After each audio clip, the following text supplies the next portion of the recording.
Hi friends, ಎಲ್ರಿಗೂ ನಮಸ್ಕಾರ. So ಇವತ್ತು ನಾನಿವತ್ತು ಅಕ್ಕಿ ರವೆದು ಕಡುಬು ಮಾಡ್ತಾಯಿದ್ದೀನಿ. ಸೊ ಮುಕ್ಕಾಲು ಗ್ಲಾಸ್ನಷ್ಟು ಅಕ್ಕಿ ರವೆ ತಗೊಂಡಿದ್ದೀನಿ.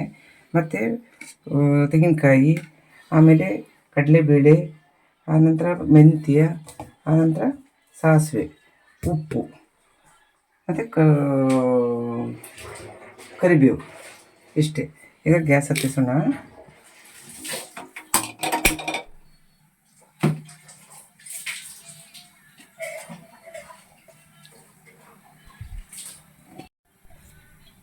ಈಗ ತೆಂಗಿನೆಣ್ಣೆ ಹಾಕ್ತಿದ್ದೀನಿ 2 ಚಮಚದಷ್ಟು.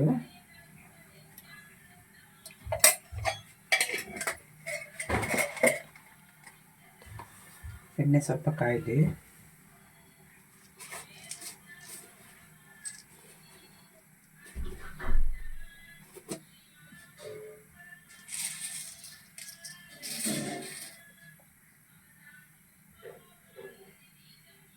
ಈಗ ಕಡಲೆಬೇಳೆ ಹಾಕ್ತಿದ್ದೀನಿ 2 ಚಮಚದಷ್ಟು.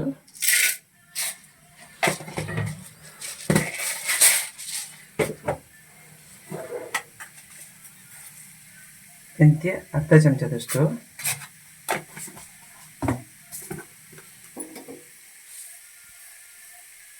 ಒಂದು ಚಮಚದಷ್ಟು ಸಾಸಿವೆ,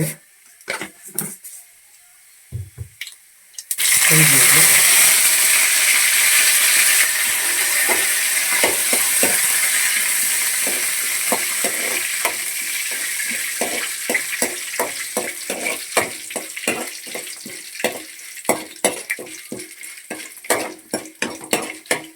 ಈಗ ನೋಡಿ ಎಷ್ಟು ಮುಕ್ಕಾಲು ಗ್ಲಾಸ್ನಷ್ಟು ರವೆ ತಗೊಂಡಿದ್ದೇನೆ.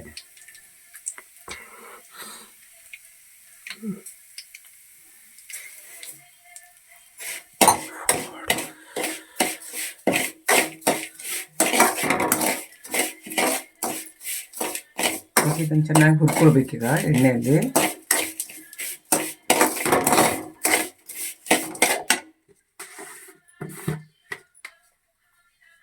ಇದಕ್ಕೆ ನಾನು 1 ಚಮಚದಷ್ಟು ಉಪ್ಪು ಹಾಕ್ತಾಯಿದ್ದೇನೆ. ಮತ್ತು ಬೇಕಾದ ನೋಡ್ಕೊಂಡು ಹಾಕ್ಬೋದು.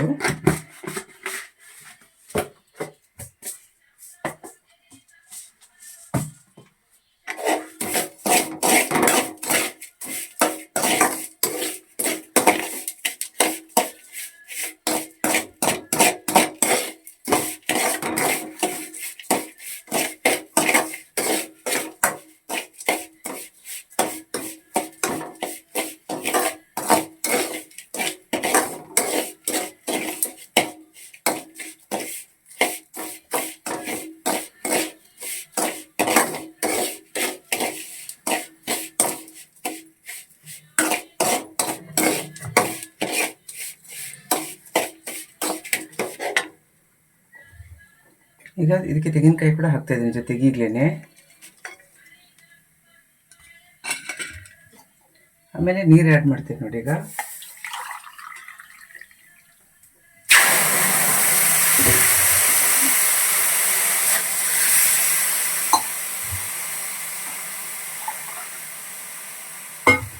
ಇಷ್ಟು 1 ಗ್ಲಾಸಿಗೆ 2 ಗ್ಲಾಸ್ನಷ್ಟು ನೀರು ಹಾಕಿದ್ದೀನಿ.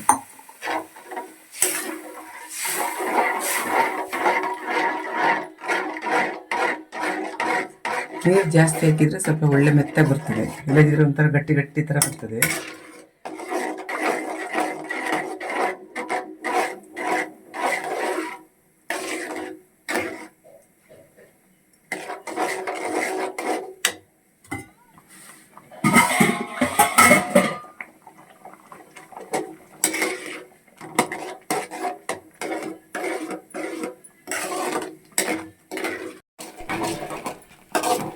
ಆ್ಯಕ್ಚುಲಿ ನಾನು ಅಕ್ಕಿ ರವೆನ ಮುಕ್ಕಾಲು ಗ್ಲಾಸಿಗಿಂತ ಅಂದರೆ 1 ಗ್ಲಾಸಿಗಿಂತ ಸ್ವಲ್ಪ ಕಮ್ಮಿ, ಮುಕ್ಕಾಲು ಗ್ಲಾಸಿಗಿಂತ ಸ್ವಲ್ಪ ಜಾಸ್ತಿ.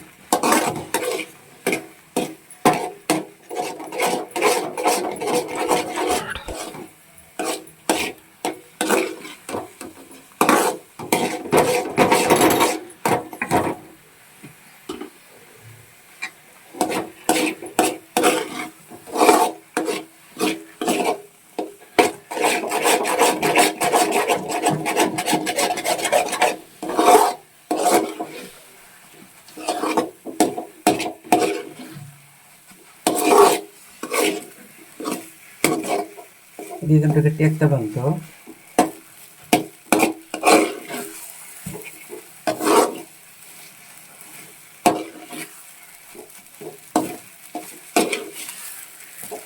ಅದೇ ಥರ ಬರಬೇಕು. ಇದೀಗ ತಣ್ಣಗಾಗ್ಲಿಕ್ಕೆ ಬಿಡಬೇಕು. ಗ್ಯಾಸ್ ಆಫ್ ಮಾಡ್ತೇನೆ. ತಣ್ಣಗಾಗ್ಲಿ ಬಿಟ್ಬಿಟ್ಟು ಆಮೇಲೆ ಇದನ್ನು ಉಂಡೆ ಥರ ಮಾಡಿಬಿಟ್ಟು ಹಬೆಯಲ್ಲಿ ಬೇಯಿಸ್ಬೇಕು. ಇದನ್ನು ಪುನಃ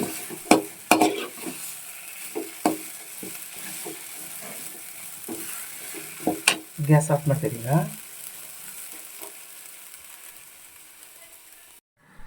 ನೋಡಿ ಫ್ರೆಂಡ್ಸ್, ಈಗ ಎಷ್ಟು ನೀರು ತಗೊಂಡಿದ್ದೀನಿ. ಇದೊಂದು 15 to 20 ಮಿನಿಟ್ಸ್ ಬೆಂದರೆ ಸಾಕಾಗುತ್ತೆ. ಸೊ ಇದನ್ನ ಹೀಗೆ ಮತ್ತು ಒದ್ದೆಕಾಯಿ ಮಾಡ್ಕೊಂಡ್ಬಿಟ್ಬಿಟ್ಟು ಉಂಟಲ್ವಾ, ಸಣ್ಣ ಸಣ್ಣದು ಉಂಡೆ ಇದು ಮಾಡ್ಕೊಂಡ್ರೆ ಆಯಿತು. ನೋಡಿ, ಬೇಕಾದರೆ ಒಂದು ಈ ಥರ ಮಾಡ್ಕೊಳ್ಬೋದು.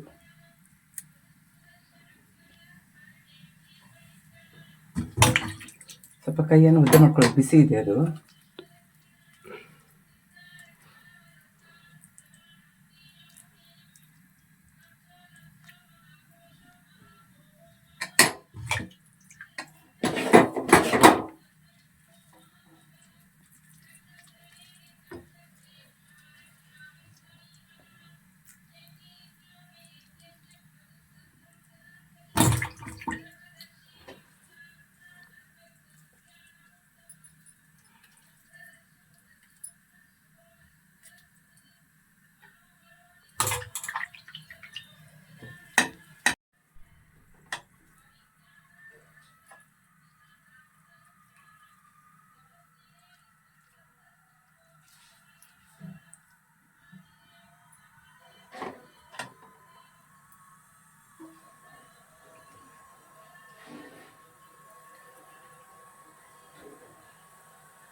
ಈಗ ಕ್ಲೋಸ್ ಮಾಡಿರ್ತೀನಿ. 15 to 20 ನಿಮಿಷ ಬೇಯಿಸಿದ್ರೆ ಸಾಕು, ಜಾಸ್ತಿ ಬೇಕಾಗಿಲ್ಲ.